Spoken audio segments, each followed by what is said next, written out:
Hey, I want to invite you guys, if you've been listening to this podcast and enjoying this content and are passionate about protection, you should know that we have an entire library of all of the Protector Symposiums that we've ever done, hosted at protectornation.com. You can go there and you can download those and you can watch every Protector Symposium we've had to date there online, and you can learn protection tactics from some of the most elite trainers in the world from the comfort of your own home. I think you'll be surprised about how much content we actually have there. It's very, very, very reasonably priced, and you can upgrade your protection skills. Remember, protection is not all about the hard skills. 90% of it is all about the software, the programming, the way you see and move in the world to achieve a safer pattern of life. With that having been said, go to protectornation.com, join us there, and learn from the best of the best. Now, enjoy the show. Boom! What's going on, you guys? Welcome to the podcast. We've got an honored guest, Lou Valoze here. He's got an amazing background, which I'll get into in a minute. But how you holding up, brother? Bro, I'm doing good, man. Happy to be here. It's an honor to be on, man. Thank you. Man, that means a lot. That means a lot coming from you. Okay, let's dig into this real quick, because everyone always likes to, the what's your background question you always get when you meet new dudes. Retired ATF, 26 years of service, worked undercover for almost 2 decades. That is a career, man. Only agent in history to purchase over 1,000 crime guns off the streets in an undercover capacity. So he's in the Hall of Fame somewhere. Participated in the infiltration of violent street gangs, narcotics, trafficking organizations, firearms trafficking organizations, outlaw motorcycle gangs, worked undercover in murder for hire schemes, and conducted numerous storefront operations throughout the country. Last one, since retirement, authored the book Storefront Sting, an ATF Agents Life Undercover, public speaking engagements, and hosting the show, and this I'm really excited about, Operation Undercover on Investigations, Discovery Max, and Discovery Plus. So, you've been busy, man. Doing some big things. That's awesome. Heck yeah. So how would you describe your background, man? So we got the bio with my horrible reading. I'm a grunt. It just is what it is. It just is what it is. I'll fight you. I'll get in a shootout right now, but don't ask me to read nothing, man. It's okay. But I did get my master's degree. You know what I'm saying? Anyways. So how would you go into your background, man? What would you say really, what was it all about? I finally figured out what I wanted to do with my life when I was 21 years old. Somehow I fumbled through college, and I was just kind of lost. I was bouncing and just lost, no direction, man. I barely made it through college, and so I just had a chance meeting with a dude who it was the brother of a guy I played ball with in college, and he happened to be a DE agent who was working undercover. He had just gotten back from Panama, I believe. And it was just, like I said, it was a chance meeting. I was over at this guy's house in the Bronx, and he came over, and we drank a beer, and he just sat down at the table, and I asked him a few questions about what he did, and he started telling me, and the lights went off, man. Everything. All of a sudden I found a purpose. I was like, man, I want to be an undercover agent. That's what I could do that. That's something I could do, I thought. But like everything in life, brother, you don't just become an undercover agent, right? You gotta pay your dues. And nothing happens on accident, man. You know what I mean? Like, I feel like that guy was placed in your path because you did a lot of good, man. That's pretty awesome. Good Lord above, maybe. Yeah. 100%. So, I started taking all the tests for all the alphabet agencies and all that, and ended up getting hired by what was then called INS, which is like ICE now, and I got hired as a special agent just because the only reason I got hired, brother, was because I did good on the test. I was fresh out of college. I was still in test taking modes where most of the guys taking this test, were cops and shit, and they were they were not in test taking mode. So only because of that high score, because I had no experience, I was totally unqualified for the job. And but that was my foot in the door. I got on, and after my background check and all that, I found myself down at the academy in Georgia, and the Federal Law Enforcement Training Center. And after 6 months, I found myself on the streets of Los Angeles. This was 1991, and it was, Spicy. Dude, early 90s in Los Angeles was the greatest time to be a law enforcement officer, man. It was wild. The gangs were running wild, man. There was that whole infiltration of the Central American gangs coming in, and the gangs in LA, they didn't know what to make of this, right? Because they were bringing in this level of violence that even the LA gangs weren't ready for, right? These guys, MS-13, no one had heard of them at this point, but they were coming in, and all these Central American gangs, and they were chopping body parts off, man. Yeah, they were leaving messages, man. Shoving people's parts in their mouths and decapitating people. Colombian neckties and all that stuff. Right.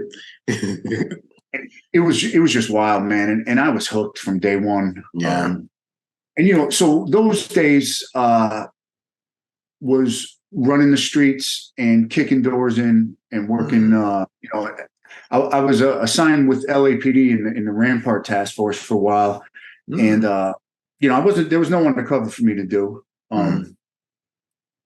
As a big Italian, the Italian immigration problem wasn't a big thing in LA. Yeah. So it was street work and kicking doors in and doing human trafficking investigations. And again, that was before anyone even knew about human trafficking, and it was all being done back then by PRC trafficking, Chinese, and really? They were just coming in. Oh, they would come in the Long Beach in containers, man, and they'd stuff 100 people in a container and bring them in, and 4 or 5 would die on the trip over. They would just stuff you in there and be like, "Don't die. Good luck. Pay me." Yep, good luck. Piss and shit in there. We'll see who makes it. And then they'd bring them to a stash house somewhere before they'd have them in sweatshops or sex shops or whatever it would be, and move them throughout the country. Wow. So I fell in love with the work. I really did, man. And the running and gunning, and back then, like I said, this was just plain clothes street work, and I loved it.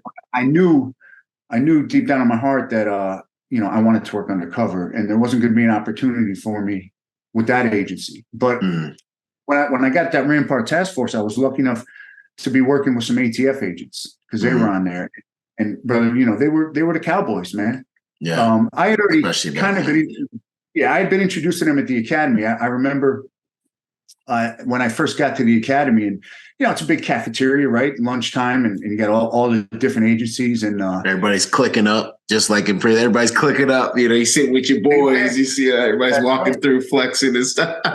Don't sit at my fucking table, all that shit, right? So man. So I remember sitting there. We had these like stupid uniforms we had to wear, and you had to be no facial hair, real tight. With the haircut and all that, and then the ATF guys walk in, and it looked like fucking prison just let it out, right? Heck yeah, salty as heck. Yeah, that's what's up. And I was like, man, that's where I need to be. And then when I started working with those guys, and they were the cowboys, man. They were the guys doing all the undercover. They were in all the shootouts. They were just a cowboy. It's a small agency. It was really hard to get into back then. And I had to wait my time. So I ended up doing about 5 years in LA with INS. Then I jumped over to the U.S. Marshals. So I went back to the academy, went through there with the U.S. Marshals, and I spent a year chasing fugitives with them in New York, which was awesome. And then I went to Puerto Rico doing it, and finally ATF opened up in 1997. ATF opened up just a small class for men and women who were already agents, and you just lateral over, so that way you didn't have to do the first portion of the academy again. And so I had my interview at the World Trade Center in New York, and I was lucky enough to get on, and so now I end up going back to the Federal Law Enforcement Training Center for a third time, and going through the ATF portion. And it was what I wanted. Now I'm getting training in undercover work and all that. And they end up sending me to Georgia. Mm-hmm. And I just lucked out, brother. Like you said, there was some divine intervention. Grace of God. My first partner was an undercover guy, man. The first day he had me do a deal. My first day I didn't even have my badge yet, and I hadn't been baptism by fire, man. He's just like, yo, go out there, buy some drugs, homie. I hadn't been in the academy yet, and my first day he had me buy a gun off a gangbanger. Wow. And, it was I was totally unprepared, but he was like, hey, listen, this informant's going to bring you to Crystal Burger, which is kind of like the South version of White Castle and Crystal. And so he said he's going to introduce you to this gangbanger who's got a little pistol he wants to sell for $250. So you're going to buy it. So he gave me $300, and I rolled over there with the informant in separate cars. Mm-hmm. And I get in there, and the informant makes the introduction to this guy, right? It's lunchtime at a fast food joint. There's a ton of people in there. Yeah. So the informant introduces me to this guy, and the informant fucking runs out the door. Like runs? Yeah, like he just takes off. Yeah. so now I don't know what I'm doing. And this dude was big, man. He was 5'6", right? Big dude. And he's like, hey, follow me into the bathroom. So I go into the bathroom with him, right? And again, it's just a fast food joint. So there's a sink, a urinal, and a shitter. Yeah. And he opens the door to the shitter, and he's like, come in here with me. And so we're getting personal. Like we're in range, bro. Like it's just, we might have to do what we got to do. So the rabbit hole's getting deeper. The rabbit hole's we're going down. And I'm thinking, all right, I guess this is how it goes, right? So I walk in first, and then he walks in behind me, and he shuts the door and latches it, and so now we're like this, right? Yeah. And it's like a fighting drill, and it's like a fighting drill and training. You're not going in. Both feet are in the tire, man. It's just you and him and the toilet. And now I'm like, man, this is my first day, and it's my first deal, and I've already made some bad fucking decisions, it looks like, right? Because I don't have a lot of options right now. And, so all I'm thinking is, I somehow, like, I'm going to get this dude's head in the toilet if this breaks bad. I know a gun's coming out, right? Because it's a gun deal. It's a gun deal. Yeah. So he reaches into his waistband and pulls out this little, like a 380 pistol. Mm-hmm. But luckily, I mean, he was there to sell the gun. And so I pull out, he wanted $250. My partner had given me $300. I just pull out the $300, gave him all the money, right? Whatever. Yeah. I just wanted to get the deal done, man. I wasn't trying to negotiate or nothing, man. I gave him a bonus.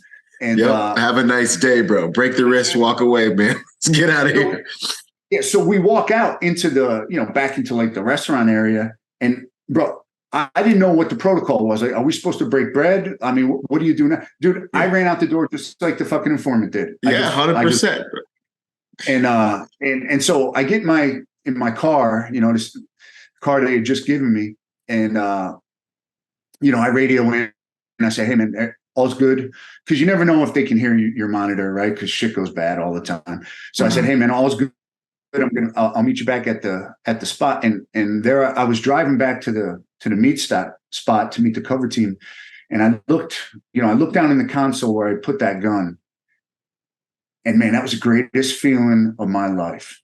Wow. I had just taken a crime gun off the street, man. And that was my crack cocaine right there. Yeah, I was addicted. Bro, I never slowed down. From that point, I couldn't stop, man. That was it. And so that's how it all started right there.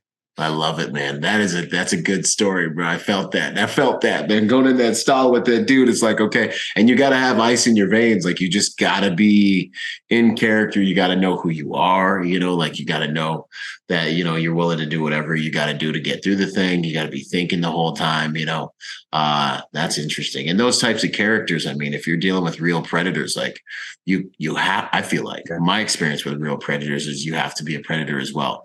Whatever side you're for, whatever, but you gotta have teeth, man, because they're gonna look in your eyes.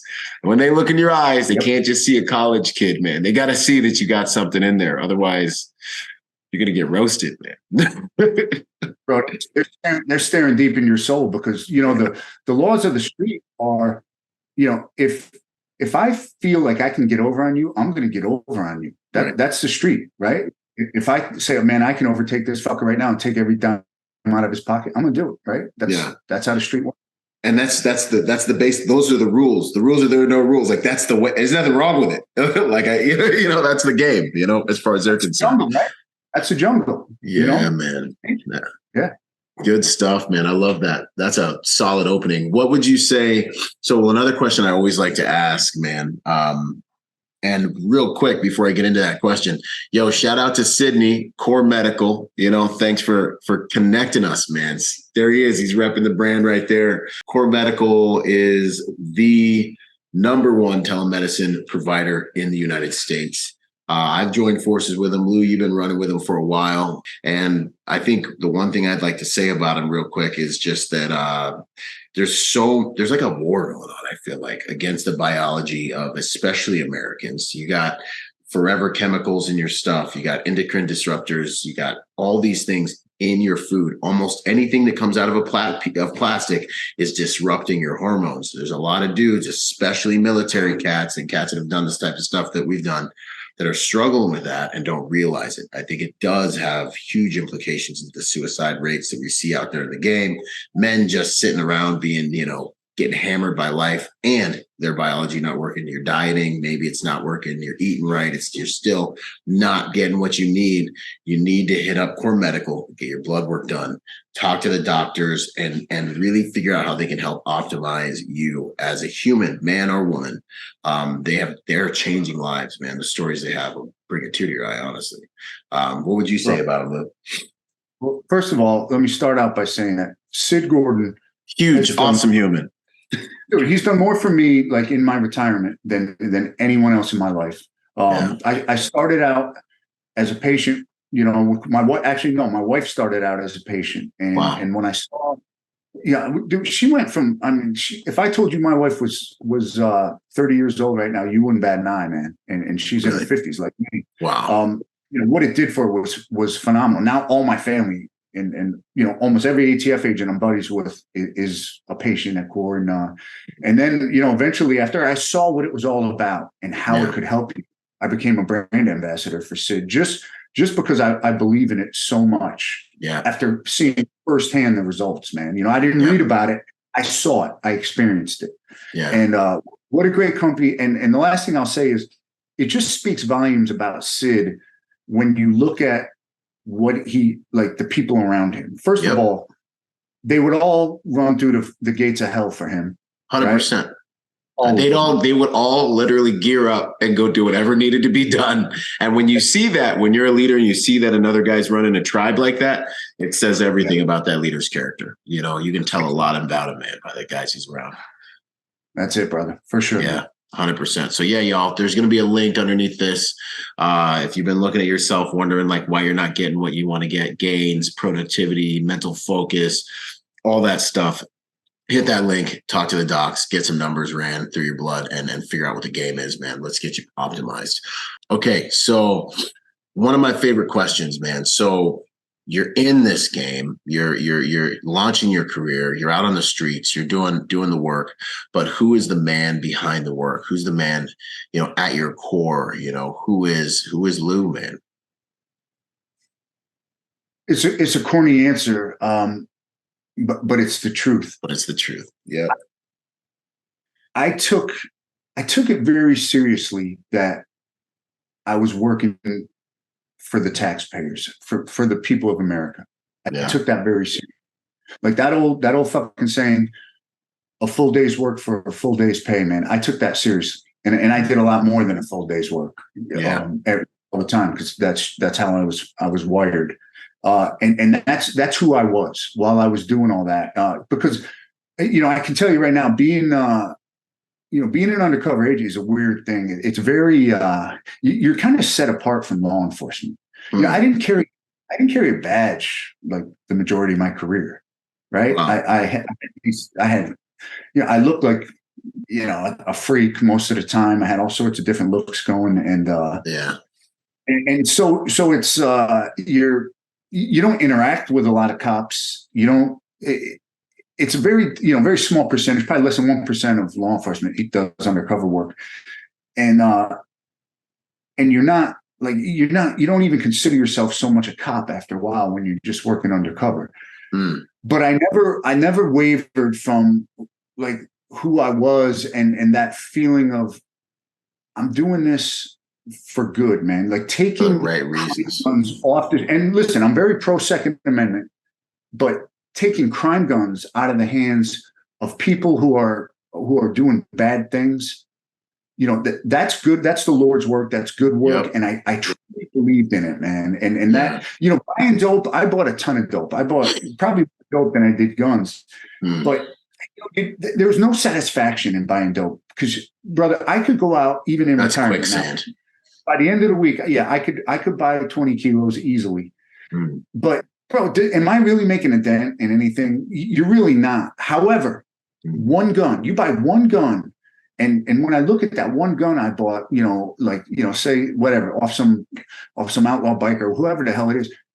First of all, that gun's now in the evidence vault, and then it's going to get destroyed. How many lives has that gun already taken, right? And how many lives would it have possibly taken? And innocent lives possibly. Yeah. So that one gun actually makes a difference when it's coming out of the wrong hands. Right. So I believed in that, man, and it gave me such a satisfaction to do that, man. Buying guns is a lot different than buying dope. Anyway, I could train my daughter to go out and buy dope. Yeah. Really? Down in the other agencies and nothing like that. But buying dope is easy, man. Buying guns is a different ballgame, man. Different animal. What's different of it? Like, is it what makes you say that? So guns are the tools of the trade, right? Yeah. For the most part, right? And let's face it, most crime revolves in some way around dope, right? The majority of crimes. And guns are the tools of the trade. So to get a hardcore criminal to come off that gun is a lot harder than to get him to come off those kilos. Yeah, because they're trying to move the kilos. They're just trying to move the kilos. Now, absolutely. The tool, that's a whole different thing. And that's a different kind of whole vibe. What do you need a gun for? Because I'm a dangerous man doing dangerous things. It's a whole different kind of situation rather than I'm a college kid that just wants, or I'm a dealer that just wants to move money. If I challenge someone, if I pull someone off the street and I said, hey, man, this is a challenge. I'm going to give you $1 million. Yeah. To either, you got to go buy an ounce of cocaine, right, or an ounce of meth, or you got to buy a handgun, brother. It's a lot harder to buy that handgun because people are not wanting to come off them. People, there's less of a trust factor. Yeah. In the whole gun game, man. You got to get in deeper. To start. And there are people out there who are moving guns. That's their business. But they are way less trustworthy than the dope boys. Okay. Okay. Boys flash green, and the dope boys are gonna sell it to you, man. The gun guys not so much. Yeah. So you said you infiltrated. So we're looking at the different crews you infiltrated, man. And then we'll talk a little bit about this TV show as well, where people get a real world look at this game. But what would you say? There's a few questions I have about it, man. What would you say is at the base of, like, how do they create these tribes? Where does the loyalty come from, man? Was there anything beautiful that you saw in there that you really respect? Like, what is the culture all about there? Major differentiators between these guys, If you had asked me that question years ago when I was in the mix and I was doing it, I might have told you that I do respect the loyalty that I see that they have toward each other. Mm-hmm. But as I got deeper into the game and I started to see that loyalty didn't really run as deep as you think it did. Interesting. And when you really find out is when you start picking them off, right? And all of a sudden, when they're looking at RICO statutes, right, and they're looking at dying in the federal pen, that loyalty starts going out the window. Oh man, start talking. Yeah, and a lot of things. And listen, I'm not trying to, I never really took any of this personally, and never had any personal animosity, except for when it involved children. Then there was, but yeah. Most of these guys who, this was their living, guns and dope and all that. It was a little disappointing that a lot of them, when you watch the movies in Hollywood and they kind of glamorize these guys, and a lot of them are just petty thieves, man, petty criminals that you would not leave your wallet in the room with these dudes and step out. Man, it is disappointing. You want to believe, I guess maybe it's a masculine thing. You want to believe there's some honor. You know what I mean? Like, you want to believe there's a pack, like the eterna familia, you know what I mean? Like, you want to believe in that, but. And the other thing I found out, and again, this was through the years as I really started doing these deep infiltrations, was that it really, none of this shit had anything to do with their heritage, like say like the Italian mafia, or with race, let's say the Gangster Disciples or the Latin Kings or whoever it may be, or even their neighborhoods. Bro, it was all about money. That's their loyalty was always to the dollar. That's what it was always about. Man. And they would fuck each other over for money. I'm talking about dudes who were, in the same clique, dudes who were, guys in the mafia together, made men. Yeah. They would fuck each other over for money. They were sleeping with this guy, this is boy, he's sleeping with his old lady. Like, man, I saw as I got deeper in that, all that loyalty shit didn't really run very deep. And to me, it was almost a little bit disappointing. Yeah, exactly, man. There is, one of my other brothers, Jay Dobbins, who really did a great. He was the first agent to ever get a full patch from the Hells Angels. And I don't want to steal his sayings here, but it really is the truth. Dude, undercover work it's a dirty, filthy world. It's a dirty job in a filthy world, and it is nothing like you see on television. And again, you see the yachts and the supermodels, right? And the Maseratis and all that. And that's not reality. And it's a dirty world where everyone's fucking themselves over, and you're covered in a layer of grime. You got to shower a few times to get out of it. Wow. That's interesting, man. That's interesting. What would you say were some methods? I mean, how did you keep the wheels on psychologically, being in that game, subterranean for a few decades, man? What grounded you? I think if someone could understand what grounded you while you're in the belly of the beast, maybe it could help them ground themselves in what they're dealing with. Brother, I would love to tell you that my faith and my family grounded me, but I fell short, man. I failed like a lot of my brothers and sisters did. I never stopped doing it for the right reason. I always did it for the right reason, but personally, I failed. I was a train wreck, in the second half of my career as an undercover. My professional life was soaring. Of course. And all the awards and the accolades were pouring in, and real bad, violent guys were going to prison, and I was filling the evidence room, with guns and dope. But the awards that I wasn't getting were husband of the year, father of the year, friend of the year, for sure, because I got lost in it. I got lost in it because Sal Nunziato, that was my, for the most of my career, that was my my name, my identity. He was a roller, man. He was a fun guy, good time guy, throwing money around. Everybody loved him. And it was a lot more appealing to be Sal Nunziato than it was to be Lou Valoze. Because, you know, I'd be out there partying with kings, man, and living large, and everyone buying me drinks and loving me at nighttime. And the next morning, you know, I'm mowing the lawn, right, and getting yelled at. So this is reality. You know, this is a struggle that a lot of men, especially powerful men, deal with. So this is awesome. Yeah, for sure. So, you know, I would say it was like, you know, as a high level operator, you know, like, you know, a Marine or you know, whatever, a SEAL and all that, you know, when you're on deployment and you're the man, you're in the mix. You choose people live, people die. You got millions of dollars of equipment. You got your wolf pack with you. What you say is law in so many cases. There's an honor culture around you. The other men around you respect you and honor you. Then you come home. And even Jesus said, a prophet is without glory in his hometown. You know what I'm saying? Like even a prophet's without honor in his own home. Right? So you got to balance, man. It's gnarly.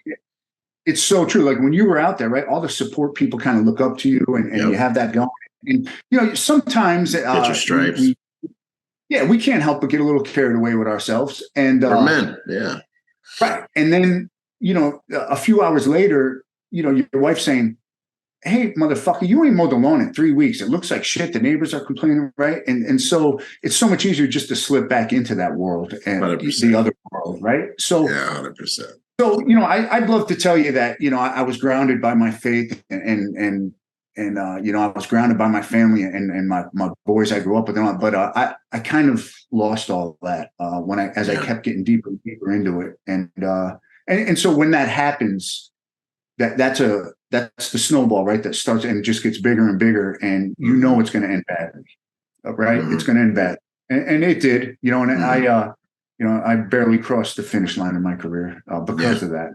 Yeah. But that's the way it ends for a lot of us, right? I'm not the only one, you know? Yeah. No, 100%. That's 100. Well, because, you know, I mean, I don't want to get all like metaphysics, but like an object in motion needs something of greater, you know, what is it? Greater, equal or greater force to stop it from being in motion. So like if we're alcoholics, if you're struggling with, you know, sex, drugs, rock and roll, whatever it is, in order for you to get something to get your attention, unless you're a wise person who can look and then change, but most of us aren't, we need another object of something massive to happen. So we need that divorce. We need that, you know, trauma to get us to wake up and be like, yo, dude, I need to shuffle the deck, and I need to go ahead and recalibrate how I'm navigating all this. So for you, was there anything? I feel like you're doing good now.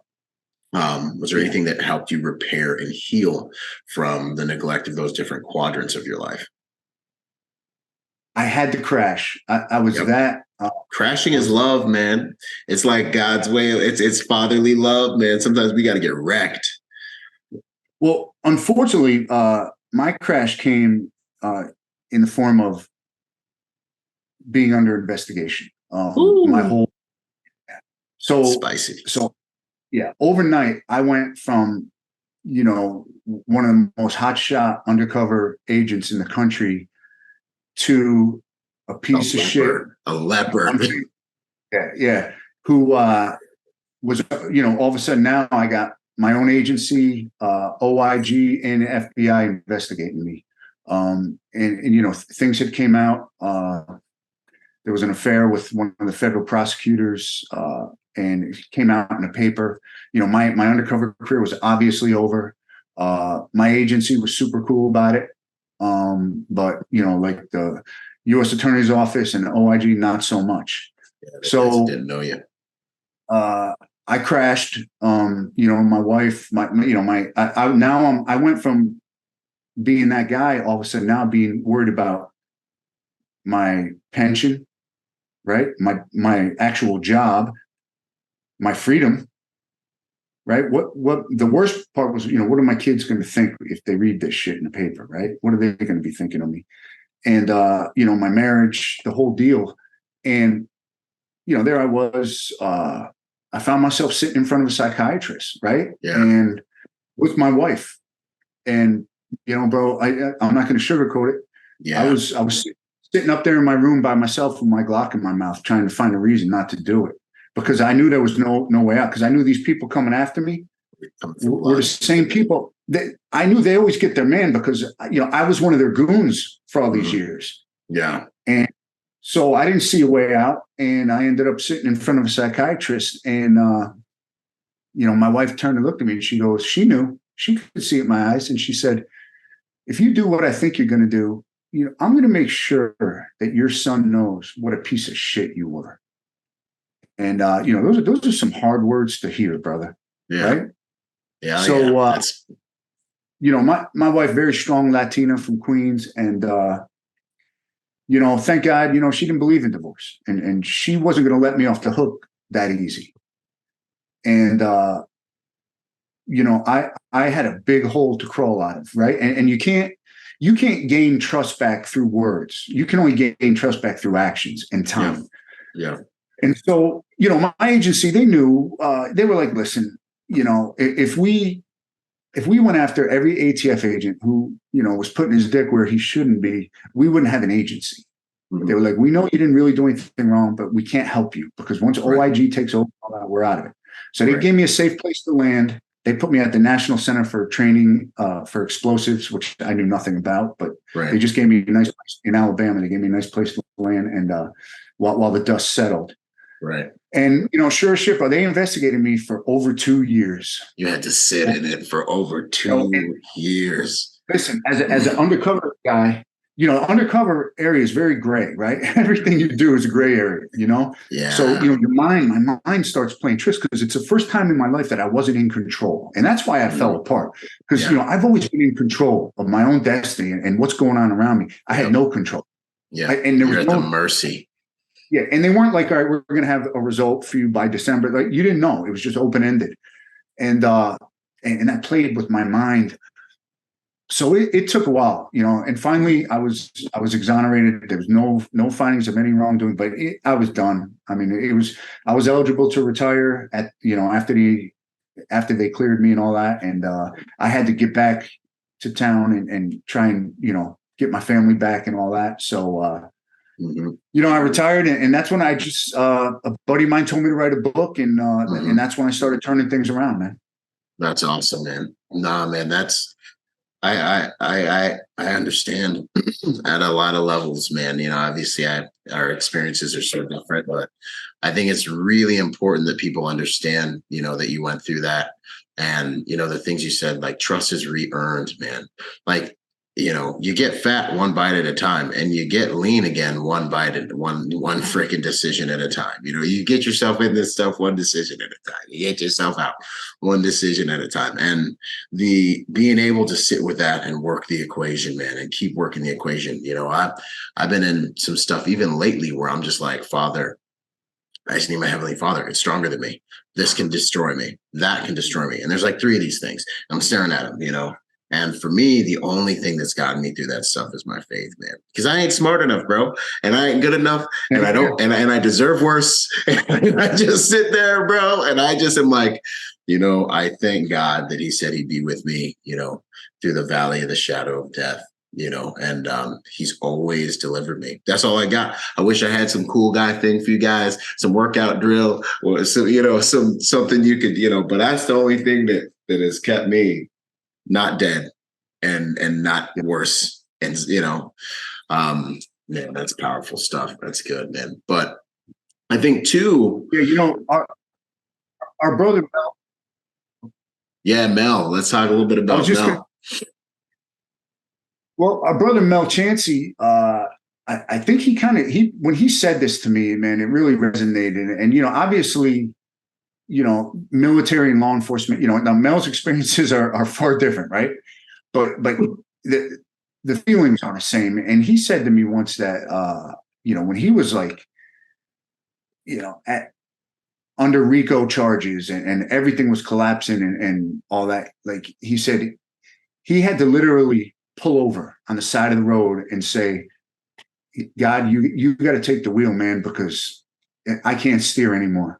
I don't know where to turn. You got to take the wheel.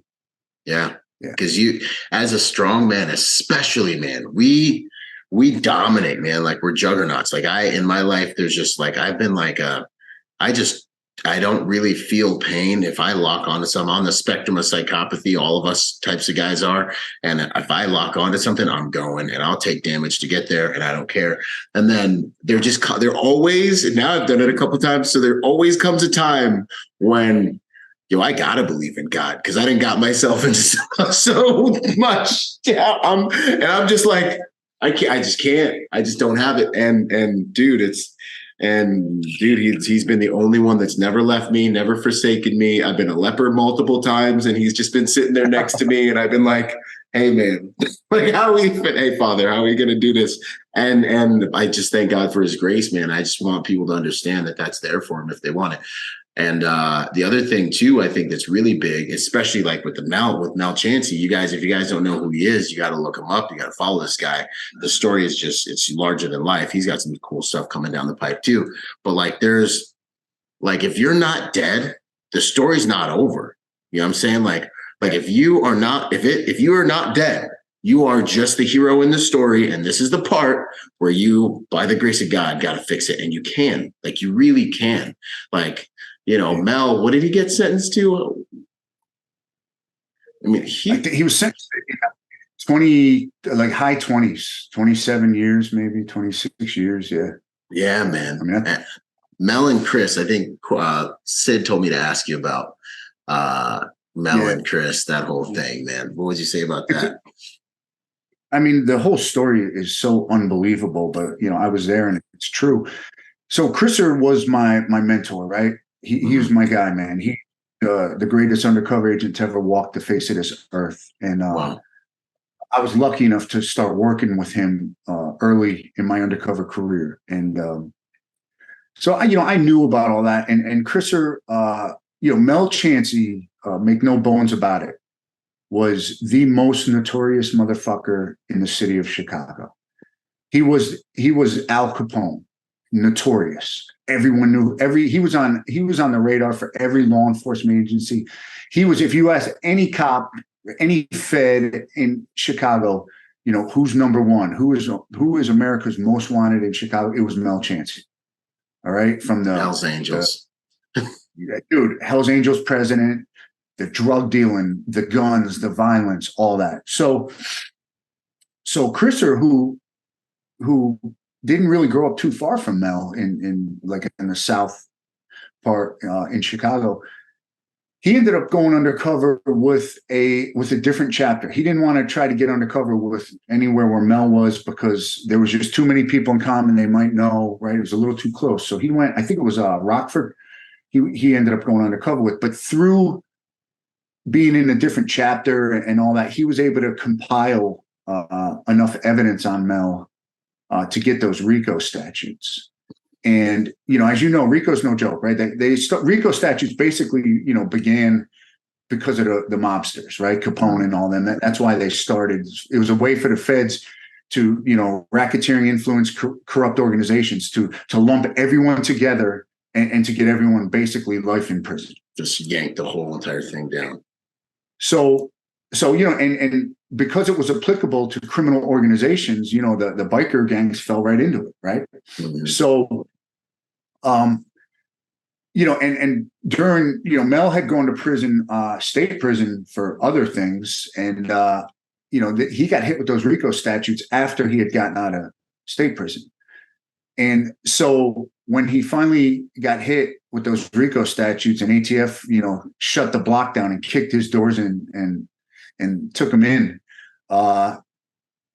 a strange twist of fate, through a lot of interviews and talking. Mel was sitting there in court when his initial appearance with a couple other Hells Angels, and he looked over at the prosecutor's table. He sees this biker looking dude sitting next to the prosecutor, and he asks his guys, these other Hells Angels, from that chapter, he's like, "Hey, who's the biker dude sitting next to the prosecutor?" And they look at him and they go, "That's our prospect."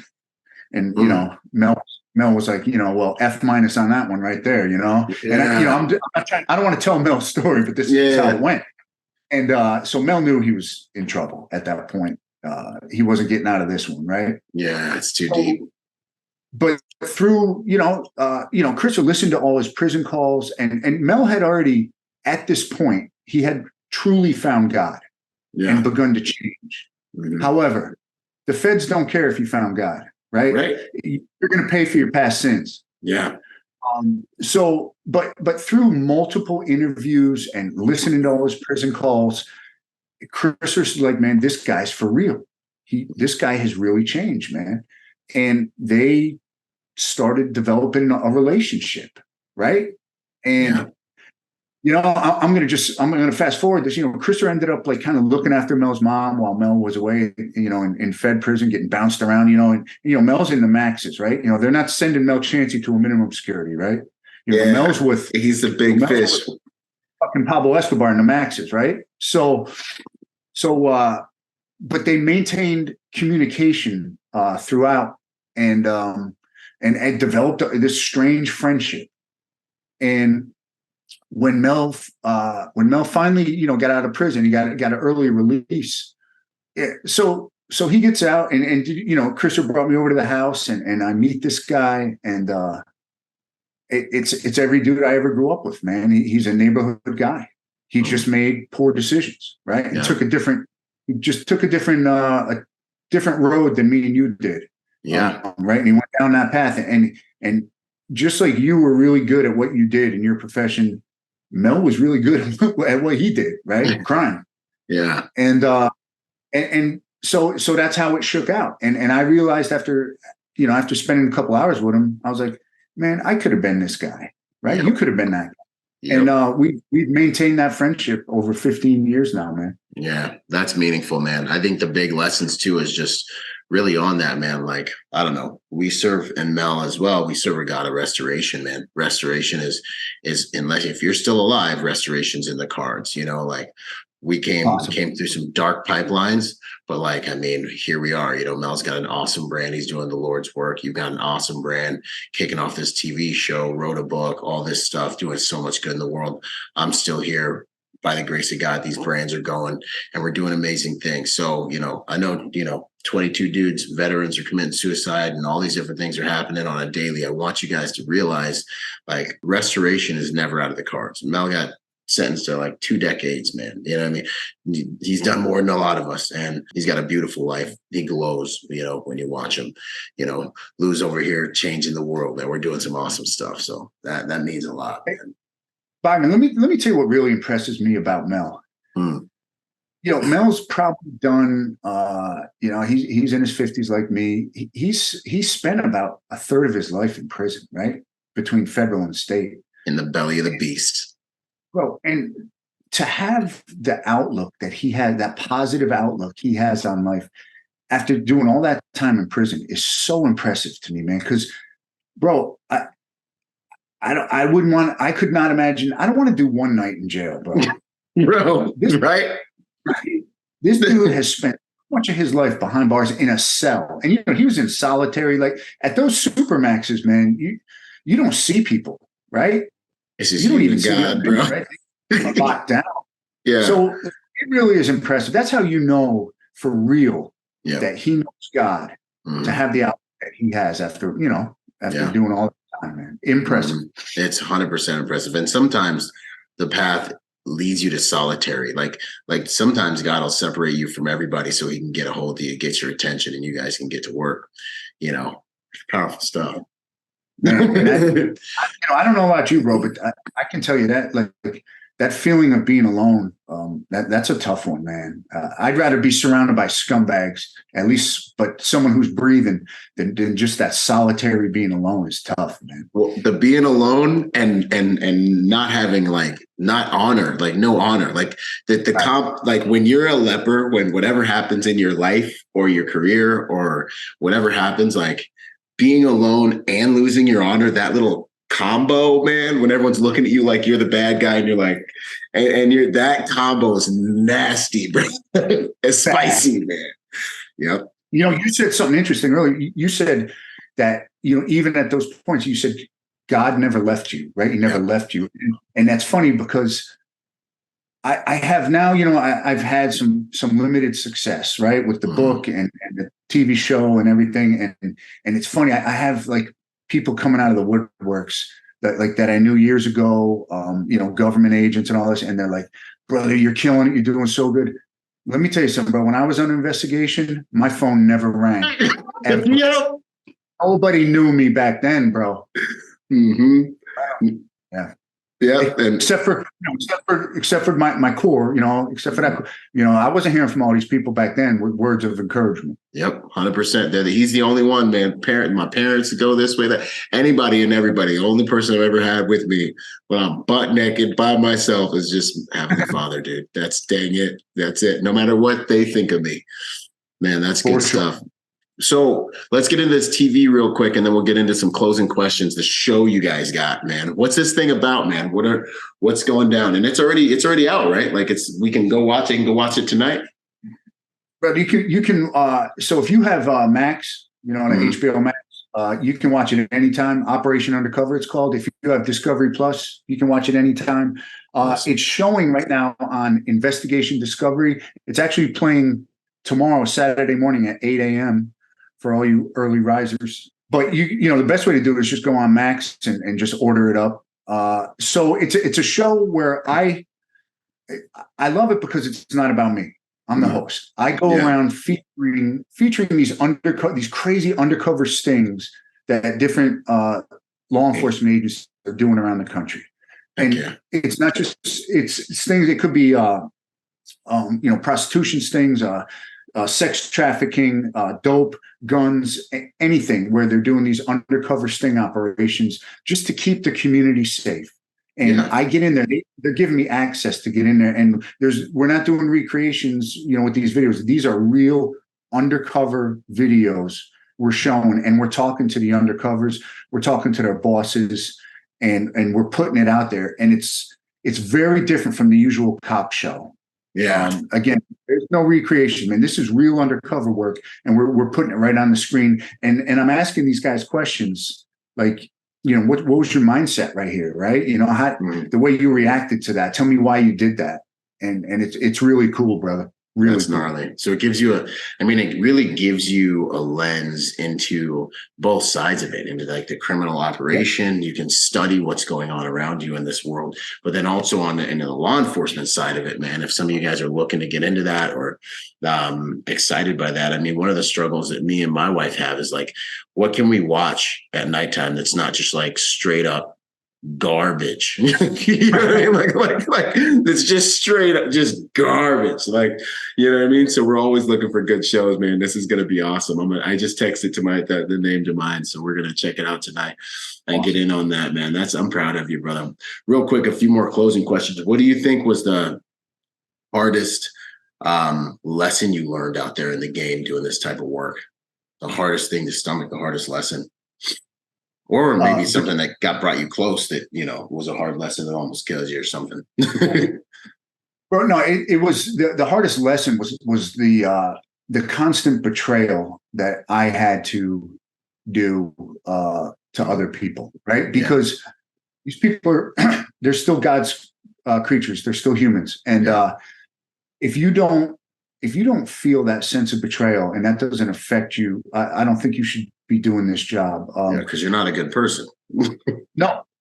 So I'm going to befriend a guy, and he's going to take me in, and I'm going to meet his family, right? I'm going to meet his inner circle. And we're going to, and but there's very, very few like just pure evil people out there, right? Right. Even these hardcore bad guys, they have, some of them, they might be good fathers. They might be good husbands. Maybe they take care of their community pretty good, even though they're not doing it through honest means, but they're still doing it. Yeah. So you don't ever really hate everything about any of these people, but what you are doing is you are gaining their trust and their friendship. And every single word you tell them is basically a lie. Mm-hmm. And the culmination of this whole relationship is that at the end of this relationship, which might be 6 months, it might be a year, it might be 2 years, I'm going to fuck you over. And you're going to realize that every word that came out of my mouth was a lie. All right. And then you're going to go to prison for a long time, and I'm going to walk off and do the next one.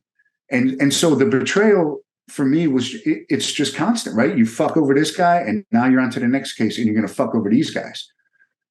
After a while, that starts playing with you, and it gets eating your soul.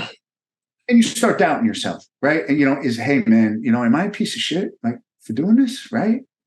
I'm doing it for the right reasons, but still. So to answer your question, it was the constant over and over that wore me down, man. Yeah, no, that's good. That's understandable. I think it means you're a healthy human, because there's the laws, but I think as humans and as men, we still have codes, and I think you said something really solid back there too, that I wanted to touch on is I made it to the Marine Corps and have found an outlet and a way of being that was sanctioned. But I think all of us, a lot of guys like us, are just one bar fight or one cultural adjustment away from being in the shoes of the other guy behind bars. If I had grown up in a different hood, had different influences growing up, got too angry at some house party in high school, like I could have easily been on the other side of the tracks, you know what I mean? And you meet good dudes wherever you are. It's just what side of the line you guys are on, man. And that's the truth of it, man. I never looked down on anybody for where they've been, man. I had this one situation. I was at a beach party, a pool party in Miami, and there was a guy who had some swash stickers and stuff like that on him. And everyone at the pool party was starting to circle up on him and kind of attacking him and taking shots at him or whatever because of his tattoos. So I kind of walk up and I start observing, and he's got another black dude he's kicking it with, and he's like, and they're kind of look, dude, we just want to have a good time. My dude just spent 7 years in prison, deep in prison, and he had to do what he had to do to survive. He's like, I'm his homie. He's not racist, he's not prejudiced. But he had to do what he had to do to survive, and he just got out, and we're just trying to have a good time or whatever. And I had just got back from Iraq, and I looked at the dude. I looked into his eyes, man, and I just remember seeing a real dude, man. And then I looked at all those little silly villains, bro. And I just told them, I was like, you guys go and have a nice freaking evening. Enjoy your freedom. Enjoy your nice, beautiful little lives. I was so pissed. I was just like, enjoy your little pretend lives. I was like, leave this freaking man alone. I was like, you have no idea what he had to do to freaking survive. You will never understand. I was like, go enjoy your drink. And they all left. I was like we were about to make it rain. I was like, leave these guys alone, man, because these guys are real predators. I can see that this is a real dude, and no, so I totally understand that. I respect that. 100%. Bro, that story you just told rings so clear with me, because I learned through my years of doing this that guy that you might be judging, by his looks, by what he looks like and how he's carrying stuff, he might be the same guy who fucking saves your life, because you just don't know. Mm-hmm. Right? Until you get to know somebody, you cannot judge them, by their situation or what they look or any of that, man. Yep. And that's the fucking truth, man. Yep. And everybody thinks they know themselves. You don't know yourself until you've been in some situations, homie. We're all capable of a lot more things than we like to think we are. What would you say was? Yeah, man. What would you say is your proudest moment? Proudest moment doing the work, man. I didn't. It was funny because there was not a lot of thank yous. Right. Like I said, it's a dirty world, and it's just such dirty work. And there's not a lot of attaboys or thank yous from anyone. You're not really dealing I wasn't, as Lou Valoze, ever really dealing with the public. Right. I was a salesman. I was a shipper. And so I would say that moment came when and this is a crazy story. I'll tell it real quick. I had done a murder for hire. Mm-hmm. And it was actually a doctor who had hired me to kill his wife. Mm-hmm. And this guy was he was the doctor for the LPGA tour. Mm-hmm. He was legit. And he wanted his wife dead.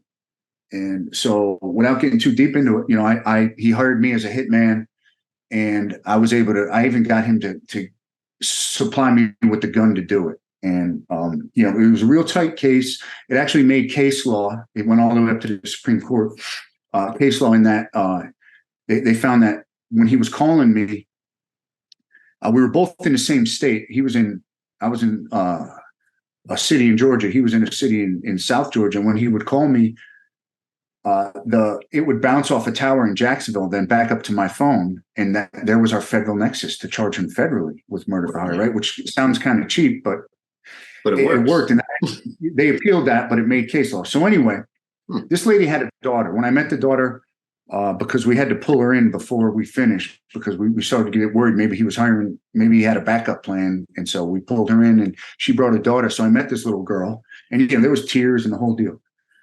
Fast forward years later, and I'm just coming out of my funk. I'm with my wife. We're at a restaurant, and there's this waitress, and she keeps staring at me, right? You know, real cute girl, maybe 22 years old, whatever. And, you know, now I'm like, oh, Jesus, you know, what's this? I don't need any more drama, girl. No, you know, get lost in the dark without a flashlight over here. Leave me alone. I'm thinking about ducking out. Right? So anyway, she comes up to me. She goes, "You don't remember me, do you?" And I said, "No, I don't." And I'm like, ugh.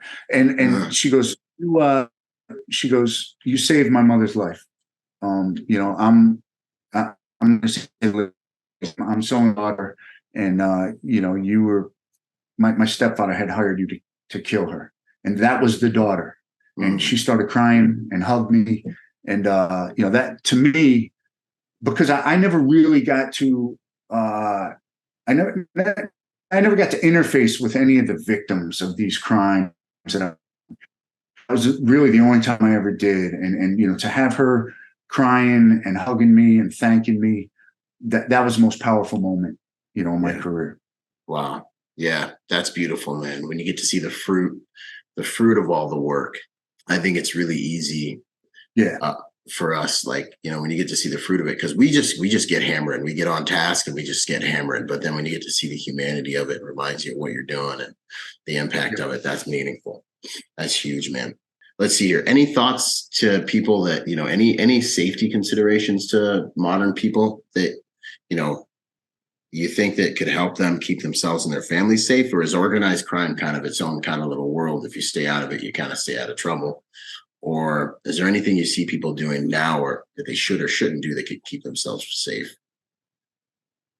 Bro, I'm worried right now about just the everyday American, because I feel that there's been such a shift in our culture as far as you know, all this stuff with, you know, we're going to let violent criminals out without bail and all that. And so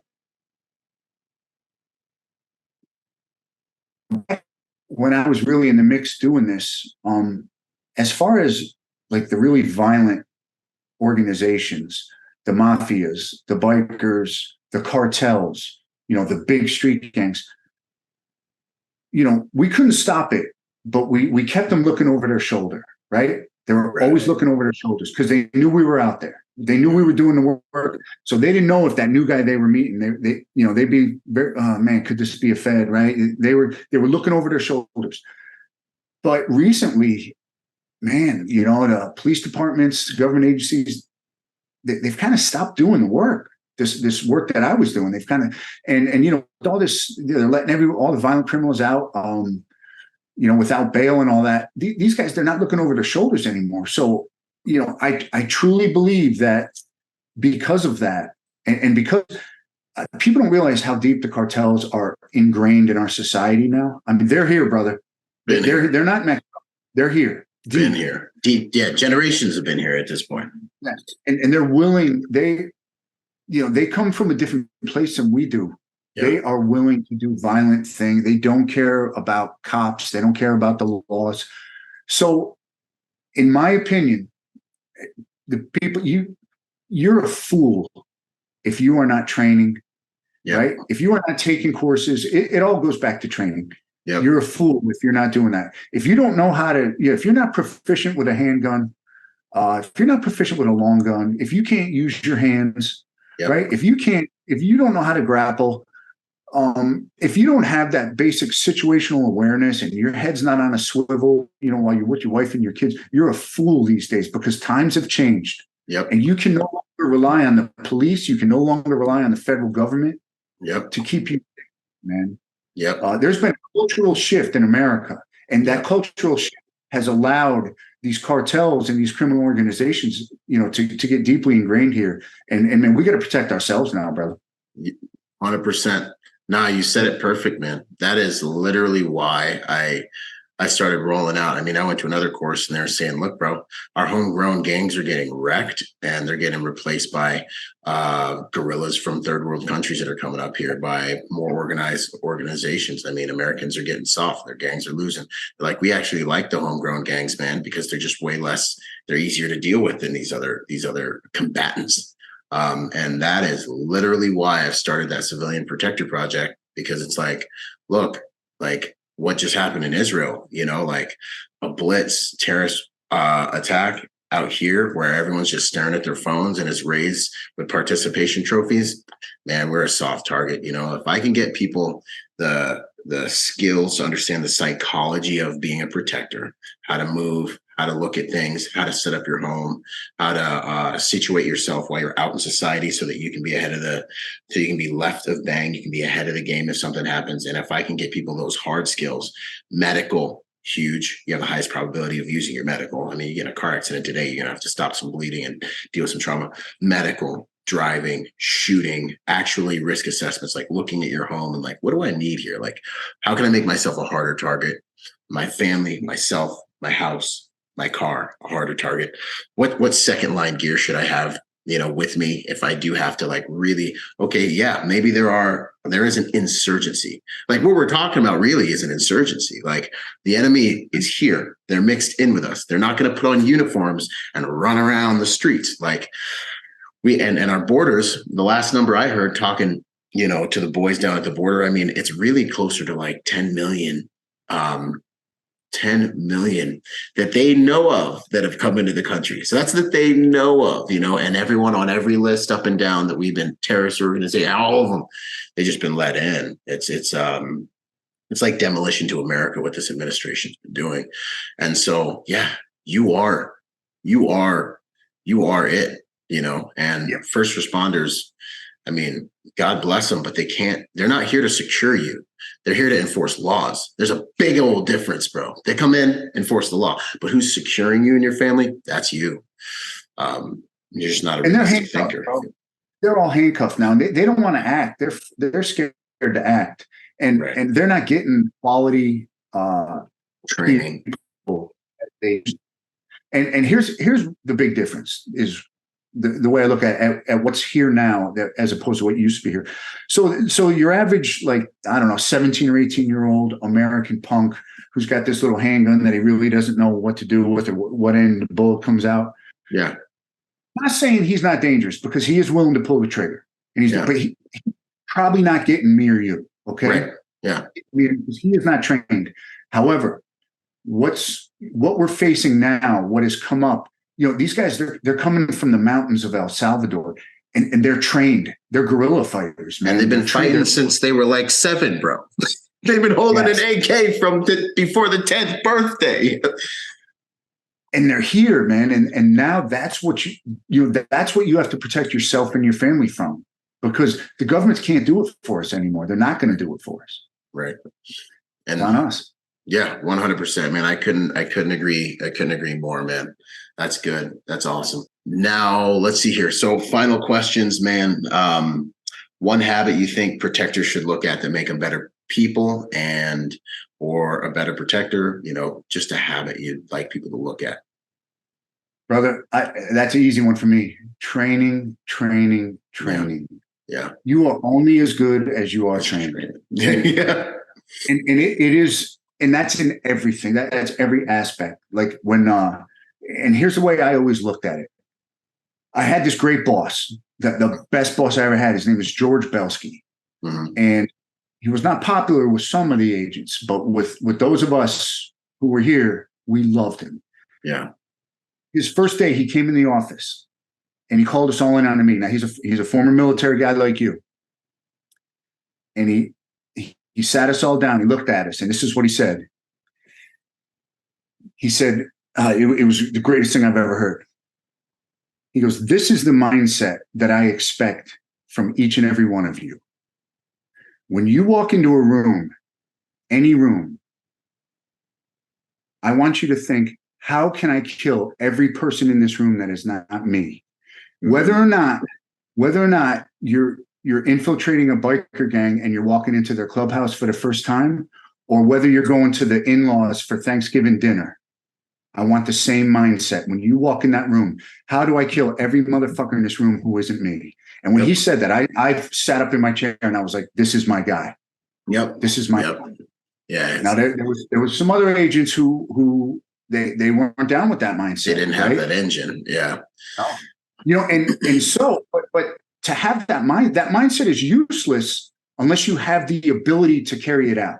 Right. And you can only have the ability to carry it out if you train and train and train. If I walk in to the Hells Angels clubhouse and I have that mindset, but there's guys in there who are more proficient than I am with a firearm, I'm going to die.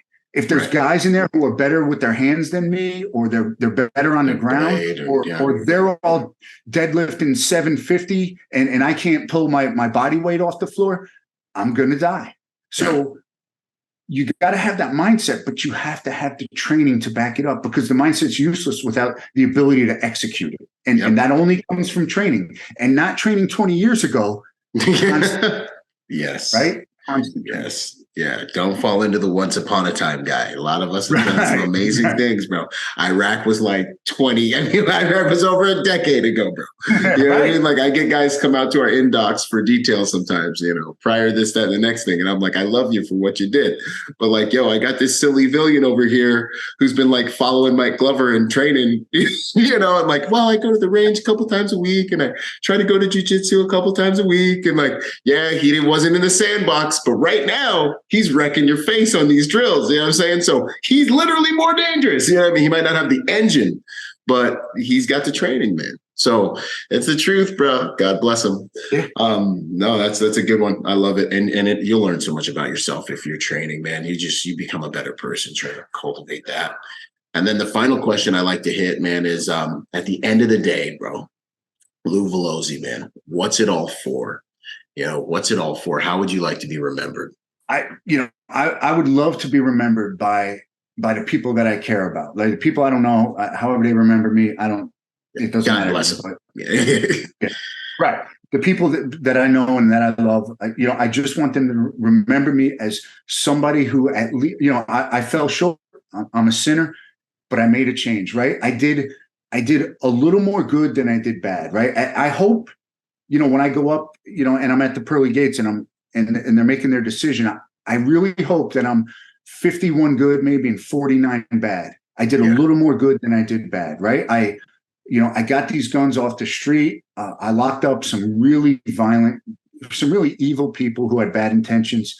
And I hope that gets me over, gets me over the push, and that gets me in. And that's how I want people to remember me. Like, hey, man, he was a little bit wild. He was a little hard to work with sometimes. But man, he worked his ass off and he did it for the right reasons, and he made a difference. Yeah. Maybe a small difference, right, in the big picture, but he made a difference in the world that he could. For the good. Yeah, man. I love it. I think that's what we're all pushing for, man, because ain't not a dang one of us perfect, but man, we try to do good, man. We try, and we're swinging for the fences. Right. That's right. Yeah, I love it. Yo, man, Lou, this has been amazing. This has been awesome. It's such an honor to have you on this podcast and have this conversation. It was such a good, authentic, genuine, real conversation, man. Not about the cool guy stuff, but about the work, about the journey. And I absolutely loved it, man. Thank you. I appreciate you. Hey, man, listen, I obviously know of you and of your service and of everything you do. And it's my honor to know you, to meet you, and to be on your show, brother. Thank you. Yeah. It's just the beginning. We're going to do more good stuff. I can't wait. And then one more time, where can people find you? The show, your website, your handles, all that? It'll be in the show notes, but I like to tell them. Okay. Yeah. The best thing you can do is go on Discovery Plus or Max HBO Max, and just look up Operation Undercover and, watch it from beginning to end. You're going to love it. It's a groundbreaking show about undercover work. And the other thing, you can order my book, Storefront Sting and ATF Agents Life Undercover. Just jump on Amazon and order that book. And the one last thing I will say is a big Hollywood company bought my life rights. And they are making a Netflix type series about the book. It'll be a multi-season. It's about these storefront operations I did where we created these fake companies that were staffed by undercover agents, and we embedded ourselves into these communities, and we just bought guns and dope and took out the trigger pullers. And they're going to make a series about it. So it helps if you go on and buy my book, Storefront Sting and ATF Agents Life Undercover. Heck yeah, man. I love it. Doing the Lord's work, brother. It's such an honor, man. One last time, thank you, brother. More good stuff to come. Heck yeah. Boom. God bless. Thank you. Boom! Quick shout out to our sponsor, Staccato. My first pistol sponsor. I've been sponsored by a lot of companies, right, over the years. But when it comes to pistol, that's my bread and butter. Pistol is something I believe in. I'm a competitive shooter. We're shooting anywhere from, 800 rounds a month type of thing, right? So Staccato, being what I believe, is one of, if not the most complete handguns you can put in your hand. It's got every component that a handgun could have, should have. They're actually extremely dependable now that they've made some changes, and these things are straight up tack drivers. If you're looking for a pistol that will do as much of the work for you as a piece of hardware can, obviously you have to have the marksmanship and all the different things, but different guns perform at different levels. And I want to say that Staccato is one of, by far, for sure, take it from a competitive shooter, we're shooting the highest volumes of rounds constantly right now. Not used to have a background guy, but like right now, when you go shoot, you're gonna see certain brands. Staccato is one of, if not the highest performing firearm that is both CCW, duty ready, and also competitive ready. So I want to give them a shout out. If you guys are looking for a good handgun to build your skills on top of, go check out Staccato. Much love and respect. Yo, if you enjoyed that episode and you like learning things like that, I want to encourage you to go to Protector Nation, build a profile, get in the Civilian Protector Project. This is where you can learn from these guys, live Zoom calls. You can see the full modules that you just watched, and you can become part of a community. It's the first social media platform for protectors where we can get to know each other, we can network, we can learn together. We do live Zoom calls with different SMEs every single month. There's so much packed in there. I'm in there. It's an honor, it's a privilege. Looking forward to working together to make the world a safer place by helping good people to become more willing, capable, and prepared. Protector Nation, Civilian Protector Project, let's go.